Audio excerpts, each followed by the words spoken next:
جو قرآن کے حلال کو حلال سمجھتا ہو، قرآن کے حرام کو حرام سمجھ کر اس پر عمل کرتا ہو، قیامت کے دن وہ اپنے خاندان کے ایسے 10 لوگوں کی سفارش کر کے جنت لے جائے گا جن پر دوزخ میں جانا واجب ہو گیا تھا۔ اپنے خاندان کے ایسے 10 افراد کو لے جانے کی اسے اجازت دی جائے گی۔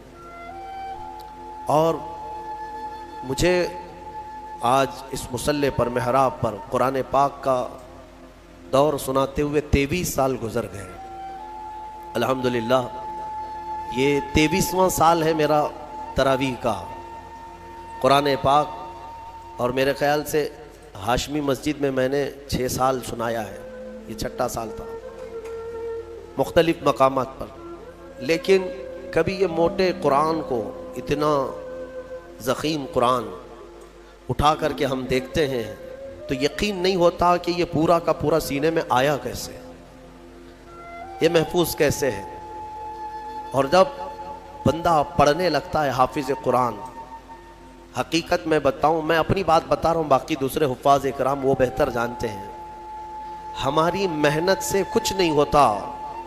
جب پڑھنے کے لیے وہ کھڑا ہو جاتا ہے تو من جانب اللہ، خود اللہ تعالیٰ اس کی مدد فرماتا ہے۔ اگر اللہ رب العزت دروازے نہ کھولے تو وہ ایک آیت آگے نہیں بڑھ پائے گا۔ ہاں، یہ رب تبارک و تعالیٰ کی طرف سے انعام ہے، اکرام ہے۔ میرے عزیزو، یہ قرآن یاد کرنے کے لیے جب بچے بھی کوشش کرتے ہیں تو 5 سال کے بچے بھی حافظ قرآن بنے ہیں، دنیا میں ریکارڈ ہے۔ اور آپ کو پتہ ہے حضرت سیدنا مخدوم جہانگیر اشرف سمنانی رحمۃ اللہ تعالیٰ علیہ 7 سال کی عمر میں قرات 7 یعنی 7 قراتوں کے ساتھ حافظ قرآن ہو چکے تھے۔ وہ بڑے بڑے علماء بھی نہیں آج 7 قرات جانتے ہیں۔ 7 قراتیں ہیں قرآن پاک کی، سب میں الگ الگ انداز ہے پڑھنے کے، اور وہ ایک عربی لینگویج جاننے والا، نحو اور صرف اور ان تمام امور کو جاننے والا یہ قرات 7 بہتر سمجھ سکتا ہے، عام لوگوں کے سمجھ میں نہیں آئے گی یہ چیزیں۔ وہ 7 سال کی عمر میں 7 قراتوں کے ساتھ حافظ تھے۔ میرے عزیزو، یہ قرآن آج بھی معجزہ ہے، سینوں میں یوں ہی نہیں آتا۔ بڑا ذہین بھی ہو اور رب تبارک و تعالیٰ کی مرضی نہ ہو تو اس کے سینے میں ایک پارہ بھی نہیں آتا۔ اور کبھی ہم نے دیکھا ہے بڑا کند ذہن ہے، کچھ آتا نہیں ہے، اسکول میں 0 تھا لیکن قرآن حفظ کرنے پر لگا تو پورا حافظ قرآن بنا ہے۔ ایسے بھی میں جانتا ہوں جن کو 2+2 معلوم نہیں ہے لیکن حافظ قرآن ہو جاتے ہیں۔ یعنی اس قدر دیہات سے آئے ہوئے بچے تھے جن کو کچھ نہیں معلوم تھا لیکن قرآن پورا یاد تھا۔ یہ معجزہ ہے قرآن کا۔ اعلیٰ حضرت امام احمد رضا خان فاضل بریلوی رضی اللہ تعالیٰ عالم تھے، بڑے مفتی تھے۔ آپ اندازہ کریں 14 سال کی عمر میں وہ مفتی بن چکے تھے۔ 13 سال کچھ مہینے، جس دن وہ بالغ ہوئے اس دن پہلا فتویٰ انہوں نے لکھا ہے 14 سال کی عمر میں۔ بہترین عالم، بہترین مفتی، لیکن حافظ نہیں تھے آپ، قرآن کے حافظ نہیں تھے۔ کسی نے آپ کو خط میں القاب لکھا، حضرت علامہ مولانا حافظ و قاری احمد رضا خان صاحب، اس میں حافظ و قاری کا بھی لقب لگا دیا۔ دوسرے ہوں تو پھیل جائیں گے کہ جتنے لقب فری میں ملے اچھا ہی ہے۔ اعلیٰ حضرت نے دیکھا کہ میں حافظ ہوں نہیں اور لوگ مجھے حافظ سمجھ رہے ہیں۔ یہ شعبان کی آخری تاریخ تھی شاید، دوسرے دن سے رمضان شروع ہو رہا تھا۔ آپ نے اس خط والے کے گمان کے مطابق اپنے آپ کو اتارنے کے لیے عزم کر لیا کہ اس کے خط کا جواب بعد میں لکھوں گا، حافظ قرآن پہلے بنوں گا، کیونکہ اس نے حافظ کہا ہے مجھے، حافظ قرآن کہا۔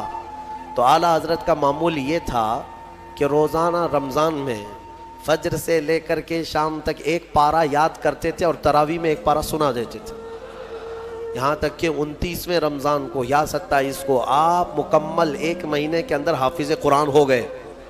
1 مہینے کے اندر حافظ قرآن، ہاں 1 مہینے میں وہ حافظ قرآن ہو گئے۔ قرآن کا یہ معجزہ ہے، اللہ تبارک و تعالیٰ وہ جس کے سینے میں چاہے اس کو عطا فرما دے۔ میرے عزیزو، آج بھی بہت سارے ایسے بچے ہیں جو قرآن کو یاد کرتے ہیں بہت بچپن میں، اور ان کے ذہن کے دریچے ایسے کھل جاتے ہیں۔ آپ نے مولانا حارث صاحب کے پیچھے بھی تراویح پڑھی ہے، یہ ہمارے بھتیجے ہیں، انہوں نے تقریباً 4.5 مہینے میں پورا حفظ قرآن کیا الحمدللہ۔ انہوں نے بھی ایک ریکارڈ قائم کیا تھا، اور اپنے سبق کے دوران انہوں نے 29واں پارہ 2 دن میں پورا پارہ سنایا تھا، آدھا پارہ ایک دن یاد کر لیا۔ تو یہ اپنے کمال کی بات نہیں، یہ اپنے کسب اور اپنے ذہن کی بات نہیں، رب تبارک و تعالیٰ کی عطا اور فضل۔ امام اعظم ابو حنیفہ کے ایک شاگرد ہیں امام محمد، یہ چھوٹی عمر میں امام اعظم کے پاس پڑھنے کے لیے آئے، داڑھی نہیں تھی، چھوٹے تھے، تو امام اعظم ابو حنیفہ رحمۃ اللہ علیہ کے پاس بڑے بڑے ان کے جو شاگرد تھے، علماء تھے، محدثین بیٹھتے تھے، اس میں ایک چھوٹی عمر کا لڑکا آیا ہے، تو امام اعظم نے ان کو ٹال دیا کہ جاؤ بعد میں، لیکن شوق اتنا تھا امام محمد کا کہ وہ ہٹنے کو تیار نہیں تھے۔ امام اعظم ابو حنیفہ نے ان کو ٹالنے کے لیے کہا کہ بیٹا میں انہی کو پڑھاتا ہوں جو حافظ قرآن ہوتے ہیں، تم حافظ ہو؟ کہا حافظ تو نہیں، حافظ بننے میں 2-3 سال لگ جائیں گے، جب تک تھوڑا سا جوانی آ جائے گی پھر سمجھ لے گا۔ کہا جاؤ حفظ کر کے آؤ۔ وہ گئے، 8 دن کے بعد پھر آئے،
صلی اللہ علیہ وسلم نے فرمایا من اتا بکاہن فقد کفر بما انزل علی محمد، جو کسی کاہن جوتش کے پاس گیا، میرے آقا فرماتے ہیں اس نے محمد کا انکار کر دیا صلی اللہ علیہ وسلم۔